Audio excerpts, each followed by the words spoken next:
Mabilis na inalmahan ng ilang kongresista ang tangka umanong pagtatago ni Senator Bato de la Rosa mula sa International Criminal Court sa likod ng proteksyon ng Senado. Giit ng mga mambabatas, hindi pwedeng gawing hideout ni de la Rosa ang Senado lalo kung nadadawit ito sa mabigat na kasong crimes against humanity. Narito ang ulat ni Milky Rigunan. Dapat panatilihin ng Senado ang integridad nito at tanggihan na protektahan ang naharap sa seryosong kaso na crimes against humanity.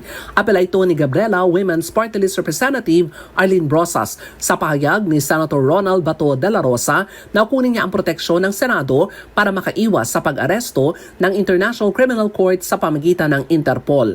Gate ni Brosas, hindi dapat gawing hideout ng kriminal ang Senado. Isang malaking kahihiyanan niya kung ang isang institusyon na dapat nagtataguyod ng hustisya ay gagamitin bilang taguan na maumiiwas sa pananagutan. Ipinapaalala pa ni Brosas kay Senator Bato ang hamon nito sa ICC na bring it on. Kasabay ang pahayag na sasamahan daw niya si dating Pangulong Rodrigo Duterte na tulad niyang akusado ay nakulong ngayon sa The Hague, Netherlands. Sa panig ni Kabataan Party List Representative Raul Manuel, hindi pwedeng gawing hideout ni Senator Bato ang Senado para makaiwas sa pag-aresto ng Interpol. Sabi ni Manuel, base sa Article 6, Section 11 ng 1987 Constitution, pwede lang protektahan ng Senado ang mga miyembro nito mula sa pagkakaaresto habang nakasesyon. Tanong pa ni Manuel, hindi ba ayaw ng Senadong magsesyon hanggang Hunyo? Para sa MBC TV Network News, ako si Neil Cregunan, una sa Pilipinas, una sa Pilipino.